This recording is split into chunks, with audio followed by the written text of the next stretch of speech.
We're going to think about how to do this in terms of what we already know how to do. Okay, so that's going to be the rest of today. What we're going to start with is a useful special case where there are two controls and one qubit in the target register. So that's directly generalizing this from one control to two controls. And we're going to see a very convenient, nice result for how to do this. So let me write it on the left so that I can refer back to what we're proving. So we're going to have the following theorem. The double control of any single qubit unitary U can be implemented in the following circuit, where I'll have V squared being equal to U. And of course, they'll both be unitary. So V dagger V is identity, and then U dagger U is identity. But if I'm given a square root of whatever the single qubit unitary U is, and we're able to find that, then I can implement this double controlled operation in terms of singly controlled operations in the following way. So I'll first do a controlled V, that is the square root of U. I'll then do a controlled not between the top two qubits. I will then do a controlled V inverse, controlled V dagger operation. One more controlled not on the top two qubits. And then finally, a controlled V from the first qubit to the last qubit. This might not be obvious the first time you see it, but by the end of today, in the next 10 minutes, I want this to be obvious to you. Okay, so that's going to be our goal for the rest of today. Let's try to reason through why this is. We're going to prove this. First, a remark. Why do we care about this decomposition? Well, again, the same notes we had before. Usually I'll have some fixed 2-qubit gate that I can do on the computer. So let's just say that's C naught without loss of generality. So I have C naughts here. And then I have these controlled V operations. They're singly controlled instead of doubly controlled. And so we just worked up how to do any singly controlled operation. We have this result out of C naughts again and any single qubit operations. So we're sort of iteratively building up the operations that we can do in terms of operations that we already know how to do. Let's think about how to implement this. And I'll start from the right-hand side. But really, the more powerful thing is, how you might be able to come up with this yourself. When we're going through this and doing the proof, you should see this, and you should be able to generalize this and build up similar constructions for yourself. So what I'm going to do is I'm going to start us in the basis state A, B, C. So any computational basis state of 3 qubits, which is general. So A could be 0 or 1, same for B and same for C. So these would correspond to these qubits here. Okay. At the end of the day, I know that I want to do a U operation to C if A and B are equal to 1. Does everyone agree? That's our definition of this doubly controlled U operation here. So let's just start trying to get some intuition and working through this circuit and see what happens. The first thing I'm going to do is this first controlled V operation. So that's going to tell me that if B is in the state 1, apply V to the register C. So we saw different ways that we could write that last time. I'll write it as V to the power B times C. Does everyone agree that I've applied the first controlled V operation to the state that we started in? Right? If B is 0, then identity happens. If B is 1, then I apply V to C. That's exactly what I want from the controlled V. Okay? So this is just the definition. This is just the definition of controlled V. Now I need to do the C naught. So I'll indicate what I did. So that was CV. Now I'll do C naught. And it's the first one from 0 to 1. What is this one going to do to me? Well, controlled on A, target on B. So that'll write A into this register. So I'll have b plus, I'll write it as a plus b mod 2. And then nothing else changed, v to the b times c. Okay? So I did the C naught gate.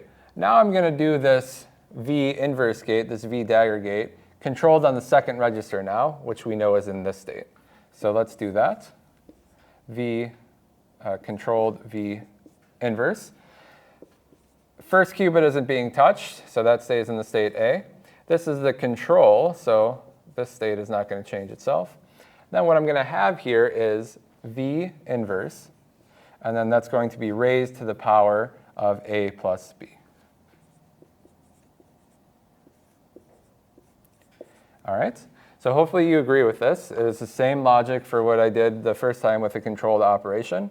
In this case, I'm controlling it on the value of a plus b mod 2. So that's what I put in the exponent. Okay? And the gate itself is v dagger here instead of v. So v dagger to the power a plus b. And then the last thing we're going to do, second to last thing, is another C naught. So that's going to actually restore the state of this middle register. So let's see what I mean by that. So if I do the second C naught, I'll be writing the value of a into the second register, which is currently in the state a plus b. Okay? If I do that, I'll have a plus b. A plus a mod 2 is always going to be 0. So this will just be b. And then the third register doesn't change. We're still in the state v dagger to the power a plus b times v to the b times c. Okay? So this is nice because, in this logic of the multi-controlled U, I don't want the first two registers to change at all. And so that's why we were doing that C naught to sort of reset this. We had the intermediate value of a plus b here, but we did another C naught to sort of undo that effect and just get to a plus b, which is what we started in and what we want to end in. OK, now the last thing I'm going to do is control on the power of a. So I'll do the last controlled v, controlled on the first qubit. So that will give me a v to the power a using the same logic. V dagger to the power a plus b doesn't change, and then v to the power b, all applied to the third register C. Does everyone agree that this is the final state? Okay. So now we just need to reason what happens with this seemingly what looks like kind of a mess operator in terms of v acting on the last target register C. So this v to the a, v inverse a plus b times v to the b. Well, this is where it's perhaps simplest to just work through the cases explicitly. So in the case that a and b are 0, 1 is 0 and 1 is not, and then they're both 1, we want to think about what this product v to the power a, v inverse to the power a plus b times v to the power b is. So who could tell me the first case? What happens if a and b are both 0? What does this entire product simplify to? 1 or identity, exactly right. So that's v to the 0, v inverse to the 0 plus 0, v to the 0. Well, that's a long way of just saying the identity operation. Do you agree that this gives the correct result for what I want to happen in the left-hand side in this circuit when a and b are 0? I don't want to do anything. I only want to apply u when a and b are 1. Okay? So far we're good. And let's continue. What about the case when a is 0 and b is 1? What do I end up getting here? V dagger v. Exactly right. V dagger v. And because v is unitary, that will be identity. Exactly right. So a is 0, so I'll have v to the 0. I'll have v inverse. A is 0, b is 1, so 0 plus 1. And then I'll have v to the 1 here. So we could simplify this to v inverse v. And because v is unitary, that is identity. Okay? So now you start to see what this strange-looking decomposition is doing. It's actually very nice. It's symmetric about a and b. It has this inverse in the middle to catch the case where if one of them is 1, then one of the v's on either side will kill it. So we just saw the v on the right corresponding to b kill the v dagger in this case. Now I'll work through the last case. In this case, a is 1, so v to the power 1, v inverse 1 plus 0. The order of the summation, the exponent, doesn't matter, so that's a very nice property here. And then I have v to the power 0, b is 0.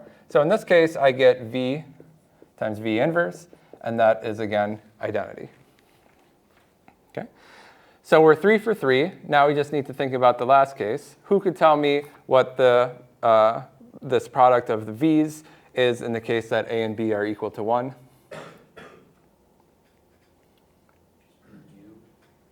It's going to be u. Exactly right. And it's going to work out to be v squared, which we said was u. So let's see why that is. I'll have v on the left, v to the power 1, v inverse to the 1 plus 1.